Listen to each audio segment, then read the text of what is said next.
Hey guys, it's the Open Site here. I'm going to be doing a video series where I'm going to be telling, it's like story time with the Open Site, right? Story time with Rob. This is something I've been wanting to do for a long time. I actually started doing this 3 years ago. I made a video 3 or 4 years ago. One of my first videos that I made. It was like my third video of this type that I made, non-weightlifting video that I was going to post on YouTube. Was going to be about a story that happened to me where a couple of kids were trying to break into my house or steal some stuff from my yard. I'm not really sure what they were trying to do. I actually already recorded that video. I had some technical difficulties where the video ended up getting cut out, but I still got the audio. So I think I'm gonna probably edit that, maybe put some pictures in there or something, and still post that. I'm not sure which video will be first. But I just recorded that earlier, but I tried to record that video 3 years ago.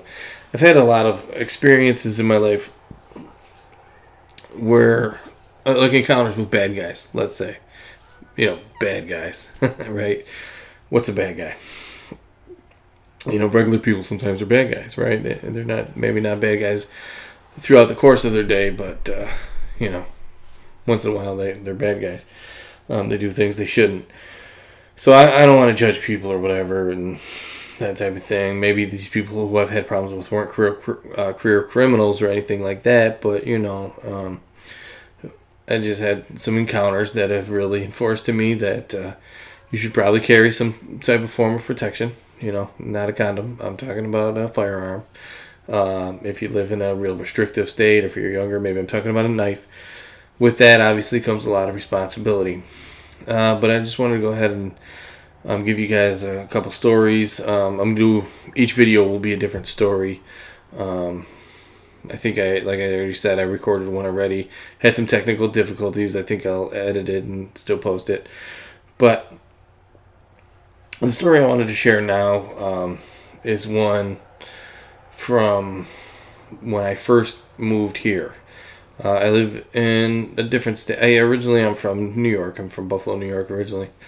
And I moved to Vermont. I moved, like a lot of people who move out of state, we went and stayed with family who live here. My sister lives here. We came and stayed with her. There's a whole long story. I don't want to get into it. There was a whole kind of a bad situation that came about. We still weren't really on our feet. It took us way longer to get on our feet than I ever expected. Partly because of the economy, partly because we started like in a really deep hole. So, which was a big part why we made the decision to leave. Anyways, I had always wanted to leave Buffalo, New York. I'm kind of fond of Buffalo. I am fond of Buffalo. I really like it. I don't like New York State at all. I just don't like it. I don't know. I never liked it. I always planned on getting out. I always said, like, if I could take Buffalo out and move it. The one thing about Buffalo, though, is there's a lot of crime. And although, like, I don't really mind it, I've never really been a victim of crime. I'm sure maybe it's a matter of time, but I never had in Buffalo. I wouldn't want my kids growing up there, though, It's not where I want to raise my kids. But anyway. So we got into a hole. We ended up moving here to a much lower crime state, and we're staying with my sister. My sister was buying a house direct from a landlord, like a rent-to-own type thing, and I don't really know all the details of what happened or whatever. That situation fell apart. Okay, when that situation fell apart, and that was between my sister and the landlord. We were just staying with my sister, just bystanders in it. I don't know who was right or wrong in that situation. It wasn't really ugly. There was no arguments. There wasn't yelling between the landlord and my sister. There wasn't confrontations, no police called or whatever. But my sister ended up leaving that house, but she still legally had the house. Well, actually, it ended up being that she didn't legally have the house at all, but I did. My family did for like a few more months. Okay, so I still legally had the house for a few more months. But the owner of the house, he was super pissed about that. Maybe rightfully so, but, I don't really know all the details of the situation. I know my sister's side, I know the other guy's side, and I don't want to go into it. It's not for YouTube. But anyway, that ended up coming down to a legal thing, and they basically said the owner was wrong. My sister wasn't really a part of it anymore. She took off, Splitsville, right? Left us in the situation to deal with the landlord. That was kind of messed up. Whatever, I don't want to go into that, but basically the court. Well, I don't want to get into it. It wasn't really a court thing. There was another player involved. Decided, that because of the circumstances of everything that happened, that we would have the place. It was more than a few months. It was a long time. Like, the place was ours for a while. It ended up, basically what it was is, like, the landlord did some things he shouldn't have did, and as a result of that, there's, like, I forget what they call it, but there's like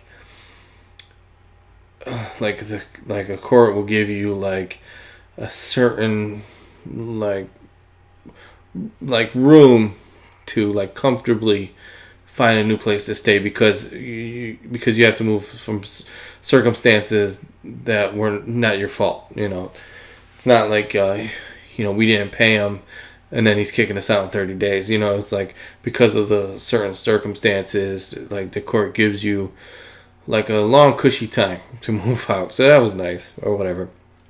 But anyway, the guy he used to live in that house before my sister had rented to own it from him.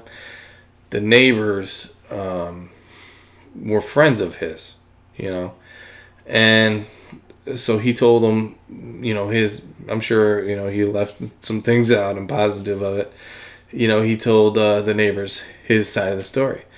Now here's the weird thing is that even though he told the neighbors his side of the story, the neighbors were people who their kid I had talked to quite a bit, like, not really personal things, but we were, like, small chit chat all the time. Like, we were pretty friendly. But anyway, when this whole situation went down, and the owner talked to his friend, the neighbor, they just totally turned against us. I don't, maybe he told them exactly what happened and they took offense to it, but the way that they got so crazy, I think he probably made some stuff up or wasn't honest about the situation. In fact, from some things that they said to me, I could pretty much guarantee you that he wasn't honest.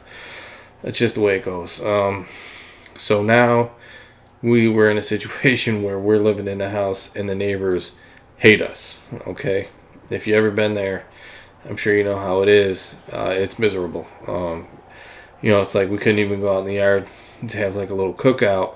There was no fence or anything separating my yard from their yard. You're getting dirty looks. You're hearing mumbling comments, and I don't want to bash people who can't defend themselves back on YouTube, and I'm sure that they had their reasons, and whatever. The guy was kind of seemed, maybe he likes to drink. I don't want to speculate. I shouldn't even say that, because that's what it seemed like. But I didn't know the guy personally. But every time he was out in his yard, he had a beer in his hand. Let's just put it that way. But whatever. So anyway, the situation just started getting worse and worse and worse, to a point that I felt it was becoming unsafe. Now, luckily, I already moved to the state where it's much easier to get, your handgun, or to conceal carry. Okay, because in New York, you can do it, and a lot of people do it outside of New York City. That's maybe a common misconception about New York. A lot of New Yorkers really like guns. A lot of New Yorkers really like guns. Not the ones in New York City, I guess. That's where all of that, the SAFE Act and all that stuff, all them gun regulations, that comes from New York City. New Yorkers, pretty much in the entire rest of the state, if you look at, the counties that are against the SAFE Act, it's like every county except for the ones, New York City, the boroughs of New York City, and then maybe one or two more. The rest of the state is very pro-gun. It's kind of the funny thing. A lot of people, you'll hear comments that people will say, this is what you guys get in New York for voting these guys in or whatever. They really don't. New York City has has the majority of the population of the state. They have so much say. What New York City wants for the state goes. The rest of the state just has to suffer. So anyway, I'm getting off topic. Now I live here. Luckily, I had long since had a gun.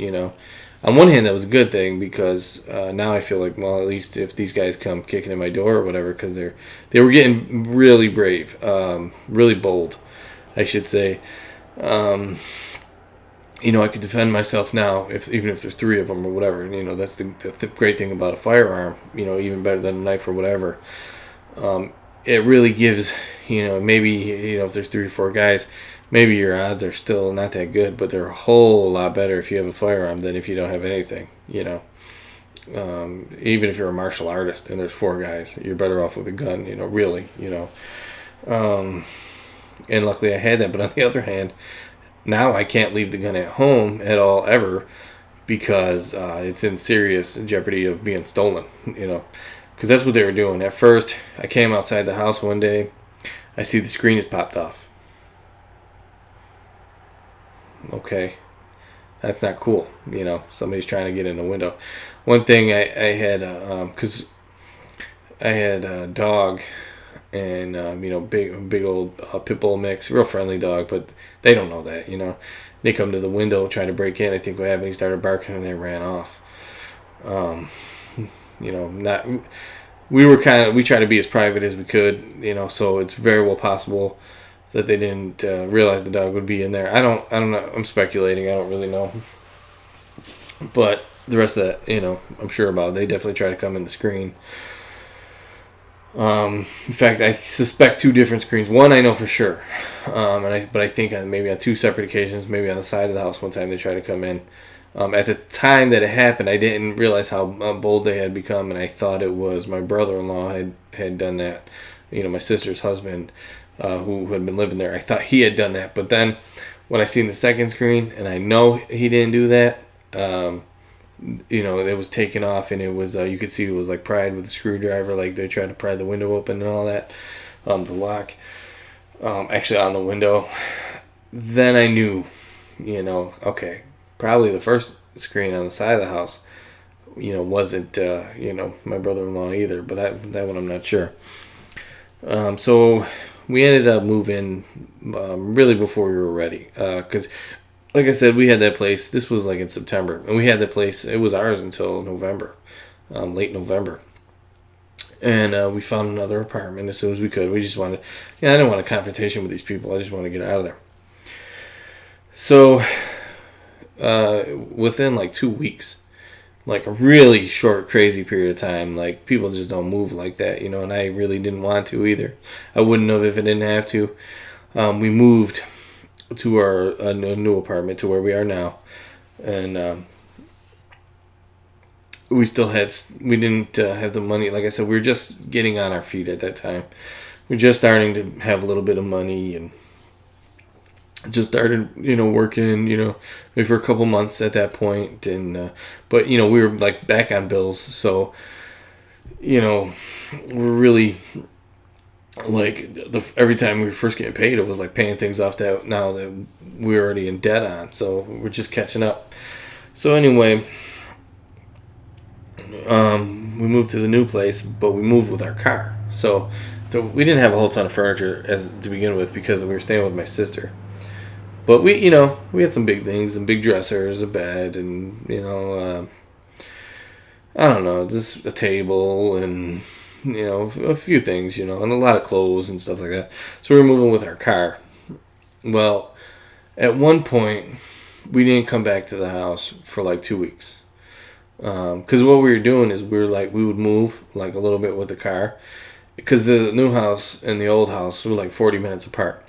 So we drive to the old house, and then we come back, and then we like load up the car, come back, and then the next weekend, do it again.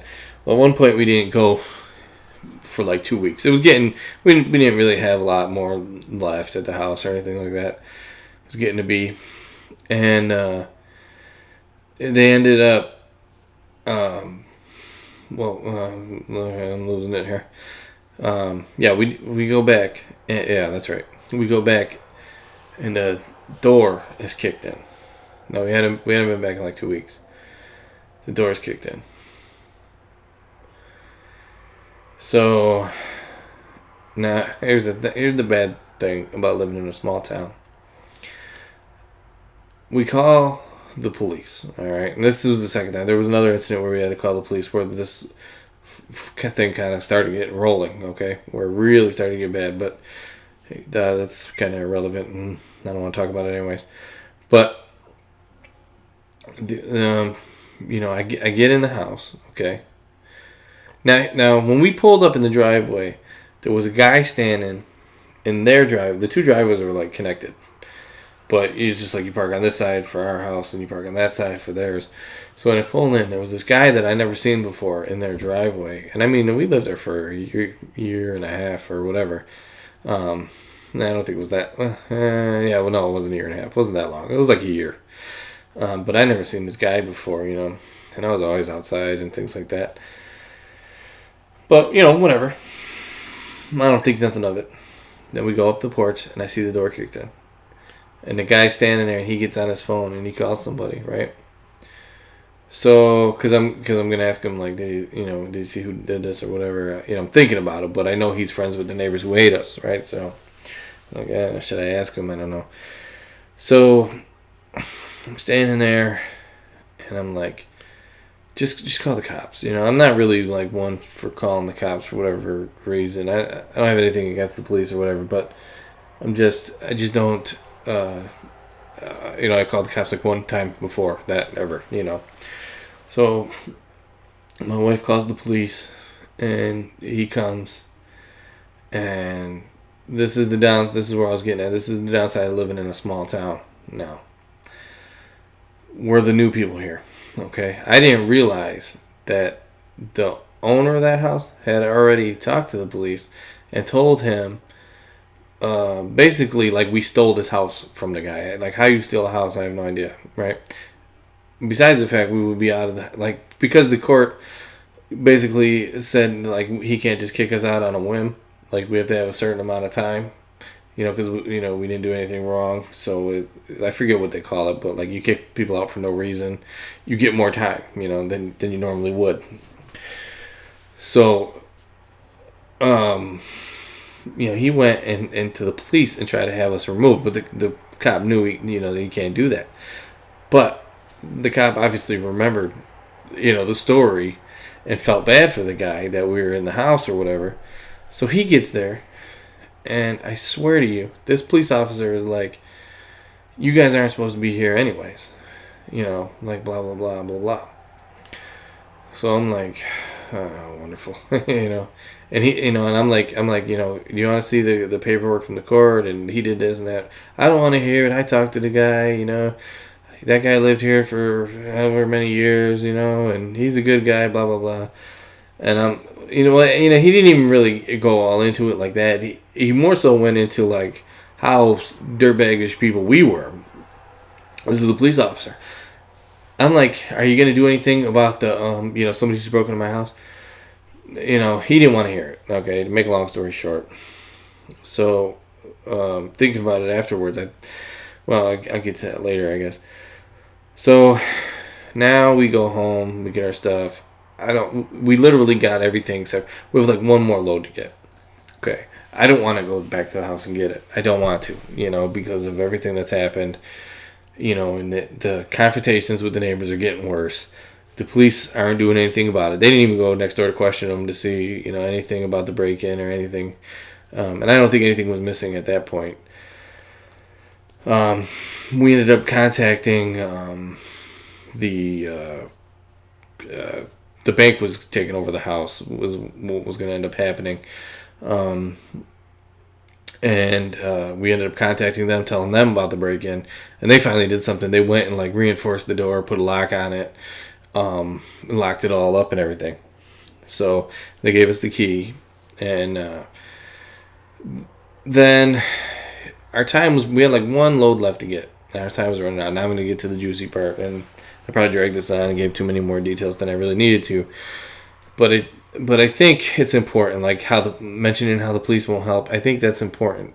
Why you need to be responsible for your own safety and not the police. Because in a situation like this in a small town, there's like 4 cops in the town. If they already have a problem with you, even if you were a criminal, like me and my family are not criminals, but let's say you were. Let's say you were a pothead and you used to steal stuff when you were younger or whatever. Not that potheads steal stuff, but you know what I mean. You had a little bit of trouble with the law or whatever. 10 years later, they remember that. This probably happens. I mean, based on my experience, I'll say that this does happen.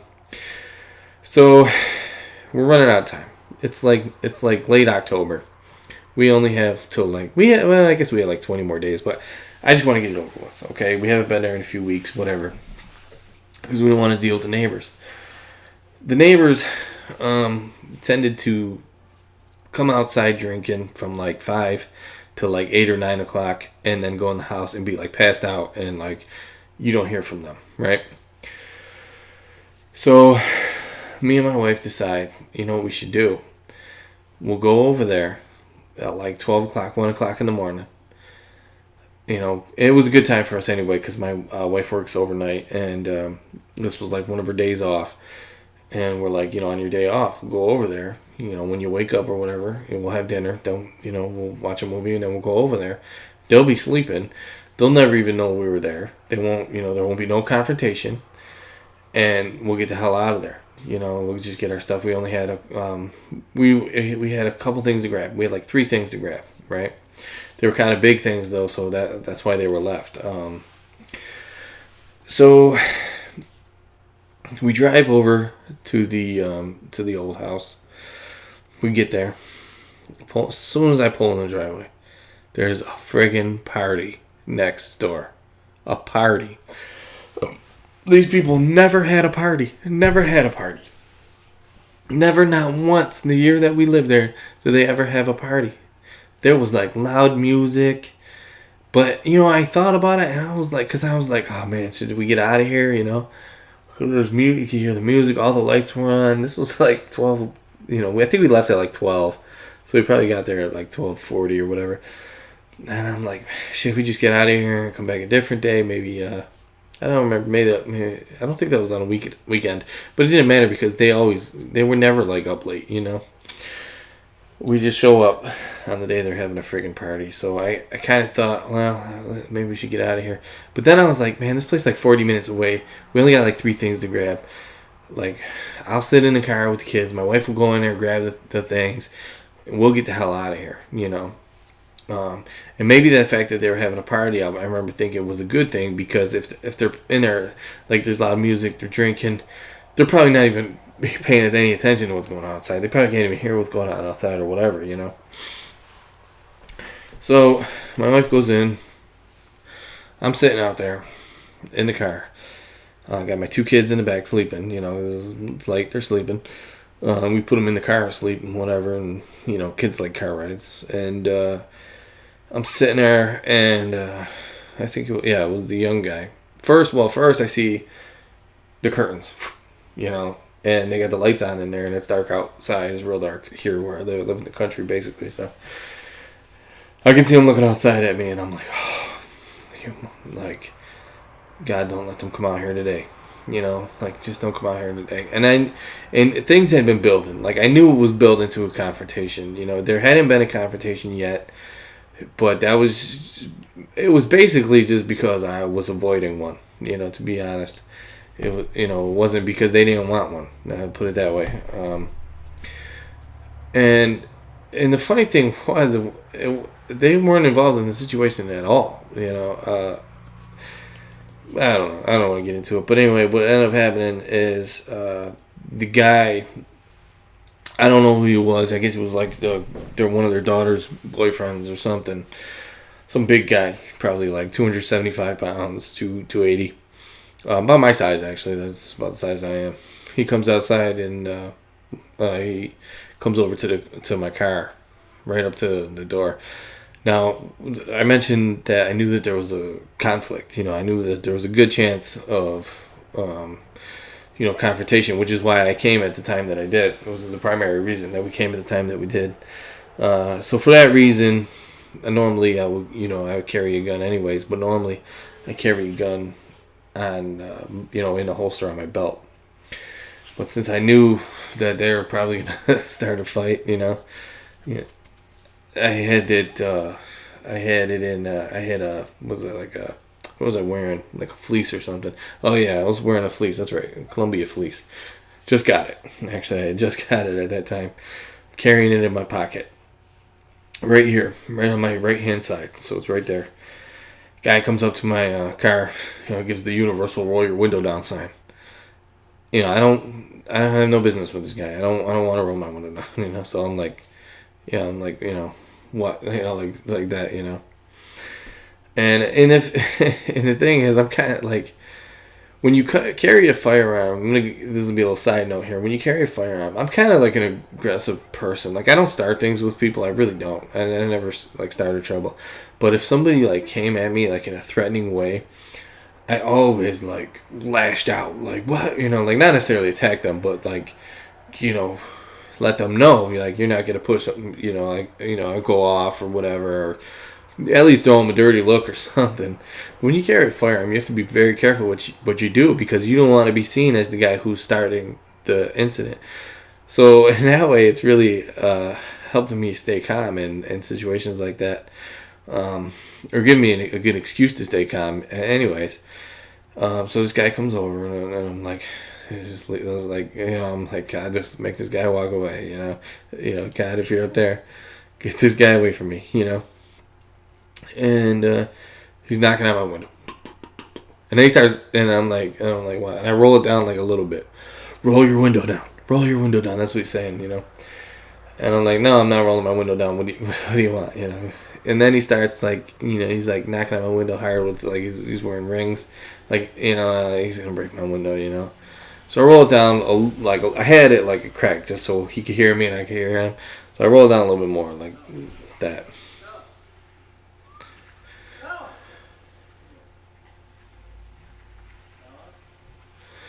So anyway, people outside yelling.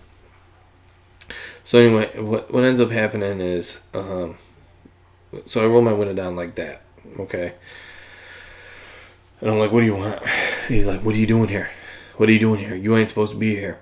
I never seen this guy in my life. He don't live in this house. I don't know who this guy is, right? And he reeks of alcohol. He's hammered, right? So I'm like, listen, I'm just here getting, we moved. We used to live here. We moved. We still have this place. It's still in our name or whatever it will be for another month or whatever it was at the time. We're just getting a few things. I'm trying to be nice to this guy, like hoping he's like, well, get your stuff and get out of here. Like, even if he has to do that, just to show face or, whatever, just to save face, right? Even if he has to do that, whatever, just let him think whatever he thinks, and no, that's not good enough for this guy. He's like, what did he say next? I forget, but he just goes on and on. I forget what the exact exchange of words is, but he ends up where he's going to beat my ass. He's going to drag me out of my car and beat my ass in front of my kids. Stuff like that. He's saying stuff like that, right? And I mean, and he's like making fists, like, and he's all puffed up, you know how you get. And I'm just sitting there like, to be honest, you know what I was saying? Because especially at the time, this case was really fresh at this time. I was like, don't be George Zimmerman. Don't be George Zimmerman. That's what I was thinking. Because when he started getting on, like, I was already on alert when he just came up to the door. But then he's like, I should drag you out of the car. I forget how he got to that point. Because I wasn't saying anything to him. I was like, yeah, sure. Like, get off my... when he started getting, like, violent, I was like, get off my driveway. Get off my driveway. This is my property. Get off, like, this, whatever. Get off my property. Get off my property. This ain't your property. He thinks he knows everything. Drunk people are anyways. And plus, that's probably what he was told, to be honest. That's probably what he was told. But, yeah, while all this is going on, of course I grabbed my gun, right? And it's in my pocket. He doesn't know, but I'm pointing it right at his face, you know. And I'm saying don't be George Zimmerman because, you know, George Zimmerman may have been wrong. You know, I think he was an idiot. He should have stayed in his truck. And that's exactly the point, you know. It would have been really easy for me to have gotten out of the car and got into a confrontation with this guy, maybe even a fight, you know. And in reality, you know, he's a country boy, whatever. He was a big country boy, maybe strong or something. I probably could have beat him. You know, I probably could have put a beating on him. You know, but the thing of it is, and a lot of people will say like you don't need to carry a gun. Like carrying a gun is for a coward, and people who carry guns can't fight. You know, or people carry a gun because they're scared of taking an ass whooping. You hear that a lot with George Zimmerman. Like he was just scared of taking an ass whooping, and you know that's why he shot that boy because he was, you know, because the boy was getting it, or you know, whatever. And you know, my whole thing is like, I don't know if I could have beat that guy or if he could have beat me, or I don't know nothing about him, right? But I do know this. Like he was probably 280, you know, I'm 285 at that time. If I get out of the car and 280-pound people start throwing haymakers at each other, the potential for somebody to get hurt is real. It's there, you know. He hits me the wrong way, and you know, maybe I'm half retarded or something. And I don't know if that's the right word.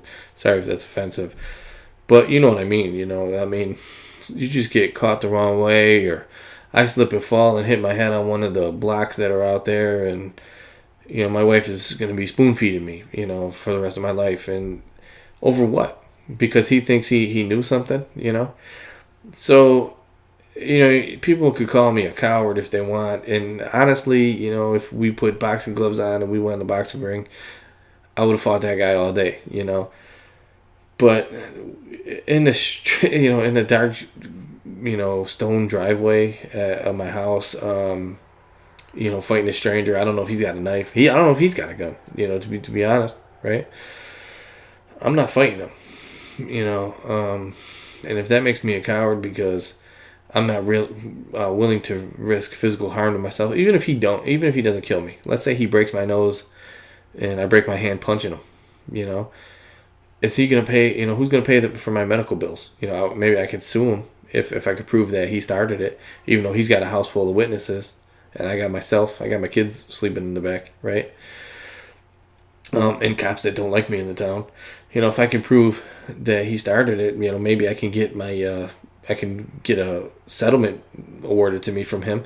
Is he actually going to pay it? Am I ever going to see that money? No. So, if me, you know, electing to end that situation, you know, by not fighting and shooting that guy makes me a coward, then I guess I'm a coward, you know, but I don't think it is, you know, I don't think that's the same thing. So anyway, you know, I'm pointing this gun at this drunk guy's face, and, you know, with his beer muscles, and all I was thinking is, like, stay calm, you know, don't make myself out to be aggressive at all. You know, I was literally, you know, don't be George Zimmerman. You know, now if he swung at me, you know, I was thinking all this. He was talking, and I really wasn't even. That's probably why I can't even tell you how it escalated to the point where he was getting violent, because I really wasn't listening to him. In my head, I'm like, okay, if he tries to punch me in here, I'm gonna duck. And if he doesn't really get me, you know, then I don't know. You know, I can't leave because my wife is in the building, and I'm not leaving him here with these psychos, right? You know, I don't know if they're psychos. They're drunk assholes anyways. You know, I'm not leaving, you know, until my wife is out here safe. And that was the other thing, too. I had my phone, but I'm like, I'm not looking down. I'm not, like, taking my eyes, because I was keeping an eye on this. Like, I was, like, trying not to stare him down, you know, not be aggressive. But I'm keeping an eye on him, you know.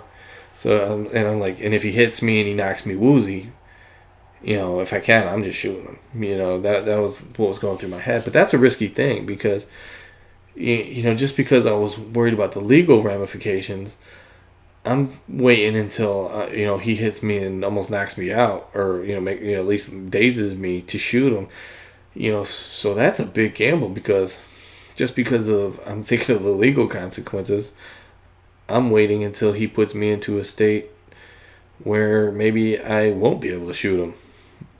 That was, and I was thinking about that, and really he was going off for probably a long time. It was 10 or 15 minutes, I don't know, but it seemed like that much longer, because I was just going through all these thoughts, and then I was like, and then he's through the, I should drag you out of the car. I'm gonna drag you out of your car and beat you right here. And I'm like, okay, if he drags me out, as soon as he grabs me and starts trying to pull me, boom, I'm gonna shoot him. And I'm just playing out the scenarios. Well, would that, would I get in trouble for that? Or yeah, of course I shouldn't get in trouble for that, but you know how things are. Anyway, what ended up happening is I ended up getting loud with him. I ended up because he said something. I think it was I should beat your ass in front of it, because he had been already saying I should beat you right now. I should drag you out of the car. But then I think the last thing he said was that I should beat your ass right here in front of your kids line. And I was like, oh no, I was like, I was like, if you don't get off my I remember I told him, if you don't get off my driveway in 3 seconds, there's gonna be a problem. And really, I was bluffing, because I couldn't do anything. I couldn't fight this guy because, like I said, I'm carrying. You have to be more responsible for that. If I get out and I start fighting with this guy and he starts getting the best of me, you obviously you can't shoot him in that scenario. And it's not that I want to shoot him, but I don't want to get hurt, because he has some kind of problem, like I was saying. So, really I'm bluffing, but I'm like one, I didn't count backwards. One, and then he says something. He's like, yeah, I ain't going anywhere, whatever. 2, nah, man, I'm not. And then then he's like, whatever, He never got to say 3, so it worked. Then what ended up happening, situation, that was it with the gun thing. That was it for the violence. Just to tell the whole story, what ended up happening is then my wife came out a couple minutes after he went in the house. And as she was coming out, maybe it was intentional, then the guy who did live there, the guy I was saying was the drunk guy, then he came out, and when my wife came out, she told me they stole my son's fire truck. He had a riding fire truck, a radio flyer ride-on fire truck. Really nice. I imagine probably it was a gift, but I imagine it was probably pretty expensive. They stole it. And as she's coming out and saying they stole his fire truck, she was really upset. That was the main thing we came back. In fact, we would have never even left it there in a million years. It was big. We have a small car, and it basically would have taken up the whole trunk. So we just couldn't get it on any of the other trips, and she was really upset, basically about to cry. Didn't even know what just happened with the argument with the other guy. And then the guy who actually lived there, like I said, the drunk guy, he's coming out at the same time, and he comes up to the window, and he wasn't threatening me or anything. He was much more calm, but he was like, "What are you doing here? You don't need to be here. I'm calling the police on you." And because of the fire truck, though, I already started the process of calling the police. And what ended up happening, that same cop showed up, the one from the other story. That's why I told that story, because then he showed up. And he did make the guy go back in his house, but he was like, basically, you're shit out of luck for your son's fire truck. I don't care. He actually said he didn't care. He didn't care. I was like, are you not going to file a report? This is the second time I told you they broke in. I know who did it. They're right here. You want to at least question them? Nope, I don't care. You know what? Have a nice night. I hope I never see you again. That's what he said. And drove on. He was like, that's what he has too. Is this the last of your stuff you have to get from the house? Yep. Good. Hope I never see you again. And he drove off. And that guy is like a fairly high-ranking police official in that town. That's very nice, isn't it? I thought about filing a complaint. I don't know where that would get him. I don't know where that would get. But yeah, so I didn't have to use it, and that guy didn't even know. And the funny thing is, I was joking with my friend. Um, my pocket must have been like pistol shaped, and that guy never knew, because he was just drunk. I mean, if you would have just looked at my pocket looks like a damn gun pointing in his face, and he was so drunk he never even noticed. So that was just one of the situations, and I didn't end up needing that, and I think most of those situations probably end that way. But that easily, I could have said the wrong thing and set that guy off, and he could have attacked me, And like I said, maybe he would have just beat me up, and that would have been the end of it. Maybe he would have stabbed me. Maybe he would have shot me, Maybe there was just like a whole thing of stones. Actually, I think I called them cinder blocks earlier, but they're actually like stones, like square stones. I could have hit my head on one of those. He could have, I could have accidentally killed him or whatever. You know what I mean? And so that situation just solidified. Like even here, there's like no crime where I live, just because of a little he said she said story. The situation. I don't think that guy ever really knew how serious it got. But. Yeah, that's just one story I wanted to share. So thanks for listening if you made it this far.